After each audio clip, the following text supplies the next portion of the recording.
જય માતાજી, જય શ્રી કૃષ્ણ। કેમ છો બધા યુટ્યુબ ફેમિલી મિત્રો? મજામાં ને મજામાં જશો તો ચાલો આજે મમ્મી છે ને સાતમનું ગીત ગાવાના છે કે મારે છે ને હમણાં સાતમ આવે તો એનું ગીત ગાવું છે બધાને કોઈ નો સાંભળ્યું હોય કેમ કે આપણને તો ગીત આવડતું જ ન હોય એટલે એ સાતમનું ગીત ગાવાના છે બધી વહુને કે સંભળાવવું છે આપણે એટલા માટે। અને આજે આપણે બનાવ્યું છે દ્રાક્ષનું જ્યુસ। તો જો છે ને દ્રાક્ષનું જ્યુસ બની ગયું છે, તમારે કોઈને પીવું હોય તો આવી જાઓ। જો સરસથી આપણે ગ્લાસ ડેકોરેટ કરી દીધા છે અને ગ્લાસનું આપણે દ્રાક્ષનું જ્યુસ બનાવ્યું છે। લીલી દ્રાક્ષનું જ્યુસ, આપણે દ્રાક્ષના જ્યુસમાંથી કેટલા વિટામિન મળે છે તમને બધાને ખબર જ હોય છે કેમ કે વિટામિન સી, વિટામિન કે એમાંથી બધું ભરપૂર પ્રમાણમાં મળી રહેતું હોય છે અને આમાં ભરપૂર પાણી હોય છે એટલે તમને છે ને કોઈને પાણી ઘટે જ નહીં। એટલે દ્રાક્ષ તો ભરપૂર ખાજો, ઉનાળો આવે જ છે, હાલે જ છે ને દ્રાક્ષની સિઝન હાલે જ છે, લીલી દ્રાક્ષ ને કાળી દ્રાક્ષ ને ખાધે જ રાખજો। એનું જ્યુસ એક જ જ્યુસ તો છે ને 2 મિનિટમાં તૈયાર થઈ જાય છે। તમારે જો આની રેસીપી જોવી હોય ને તો મારી ચેનલમાં છે જ સોરઠની અન્નપૂર્ણા કિચન, જરૂરથી જોઈ લેજો। દ્રાક્ષની રેસીપી 2 જ મિનિટમાં થઈ જાય છે અને છે ને આને સ્ટોર કરીને નહીં રાખવાનું કે કરીને મૂકી દઈ પછી પીવું એવું નહીં। આ બાળકોને ભાવે ને મોટાને ભાવે। આને છે ને જ્યારે પીવું ને ત્યારે જ બનાવવાનું કેમ કે તમે સ્ટોર કરીને રાખો ને તો કાળું થઈ જાય છે એટલા માટે। અને એમાંથી જે પલ્સ નીકળે ને એને તમે ફેસ માસ્કનો ઉપયોગ કરી શકો છો। એમાં જો તમે સંચર નો નાખો ને તો કરી શકો, આપણે નિમક નાખો ને તો એમાં ફેસ માસ્કનો ઉપયોગ કરી શકો છો એટલે એ પણ આના આયુર્વેદિક ટિપ્સ છે। તો ચાલો હવે આપણે ગીત સાંભળી લ્યો। મમ્મી આપણે સાતમનું ગીત સંભળાવે છે તે તો મારા વિડીયોમાં કન્ટિન્યુ બન્યા રહેજો। જય માતાજી, જય શ્રી કૃષ્ણ। આજ છે ને બહુનો વારો લેવો છે કારણ કે ચૈત્ર મહિને હાયતમ આવે ને એટલે હાયતમ રહેતી હોય ને એટલે હાયતમમાં મારે એને ગીત ગાવું છે બહુનું। એટલે હાલો હું ગાઉં અને તમે બધા સાંભળો। એટલે હું હાયતમનું ગાઉં છું ગીત, એમાં કાંઈ ભૂલ ચૂક થાય તો મને માફ કરજો અને બહુને ખીચ ચડાવતી નહીં, દાંત કાઢવા હાટોથી હું આ ગાઉં છું હો। હા, બેઠા બેઠા પૂરી વાણી ડાલા ભેરા ચાર સાયતમ કરવી છે મધુબોને પેટમાં દુખે વહુની ચુરાવો નાડ સાયતમ કરવી છે। વિજયભાઈએ તો વૈદને બોલાવ્યા વહુની ચોરાવી નાડ સાયતમ કરવી છે। તાવ નથી તર્યો નથી છે શિરાનો ભાગ સાયતમ કરવી છે। બેઠા બેઠા પૂરી માણી ડાલા બહેરા ચાર સાયતમ કરવી છે। ગ્રીષ્મા વહુને પેટમાં દુખે વહુની દુરાવો નાડ સાયતમ કરવી છે। રમેશભાઈ તો વૈદને બોલાવે વહુની દુરાવે નાડ સાયતમ કરવી છે। તાવ નથી તર્યો નથી છે બટેટા વડાનો ભાગ સાયતમ કરવી છે। બેઠા બેઠા પૂરી માણી ડાલા ભેરા ચાર સાયતમ કરવી છે। અલ્પા વહુને પેટમાં દુખે વહુની દુરાવો નાડ સાયતમ કરવી છે। મુના ભાઈએ વૈદને તેડાવ્યા વહુની દુરાવી નાડ સાયતમ કરવી છે।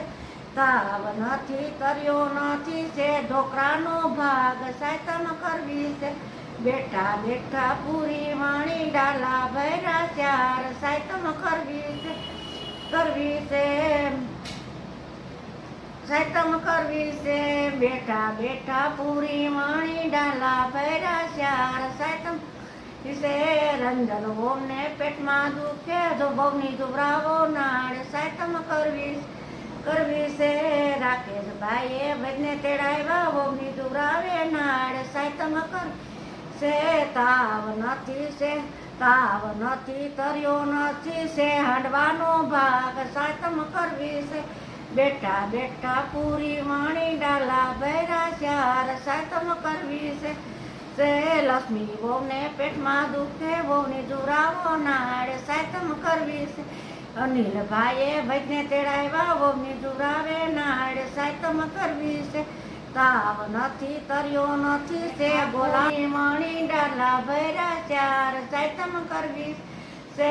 હેતર વહુને પેટમાં દુખે વહુની દુરાવો નાડ સાયતમ કરવી છે। યોગેશભાઈએ વૈદને તેડાવ્યા વહુની દુરાવે નાડ સાયતમ કરવી છે।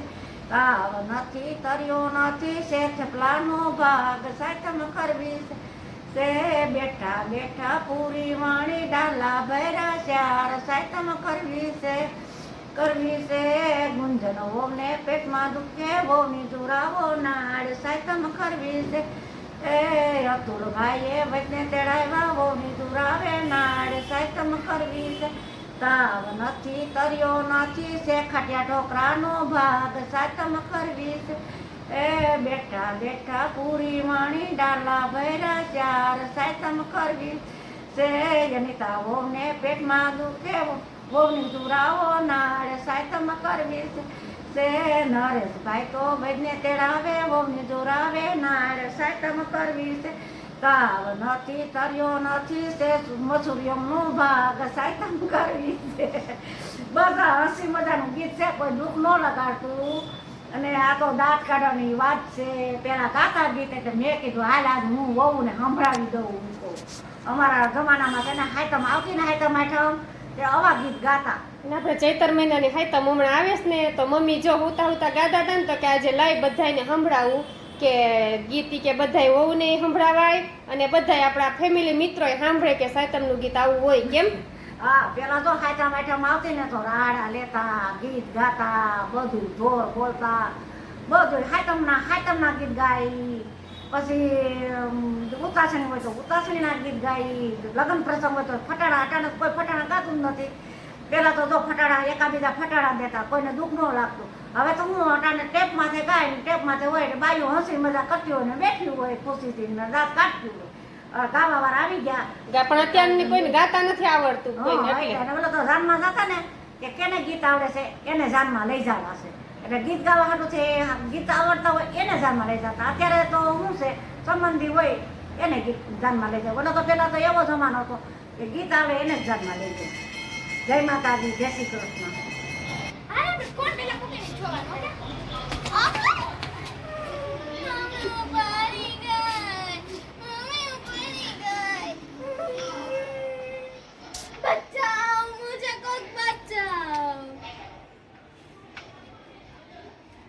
એમ બોલ.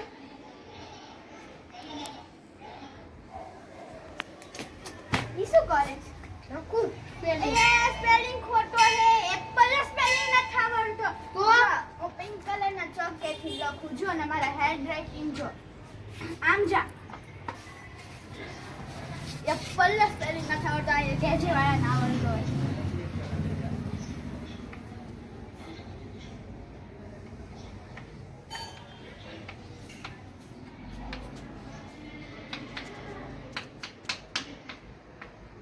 જો આપણે છે ને રસોઈ કરવા સાંજની વર્ગી ગયા છીએ. સાંજની રસોઈની મેનુ છે જો તમને બતાવું છું.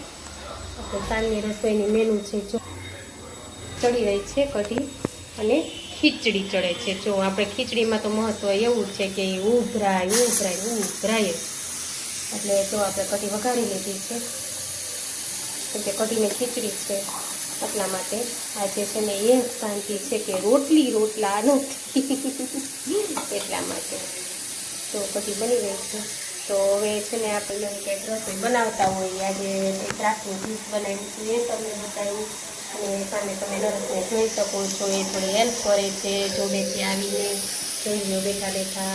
તો હાલો આજે આપણે તો જમીન છે ને નવરા થઈ ગયા છીએ, ફ્રી થઈ ગયા છીએ અને હવે આપણે છે ને સૂઈ જવાની તૈયારી કરીએ છીએ. તો આપણે આવતીકાલે મળશું. જય માતાજી, જય શ્રી કૃષ્ણ, બાય બાય.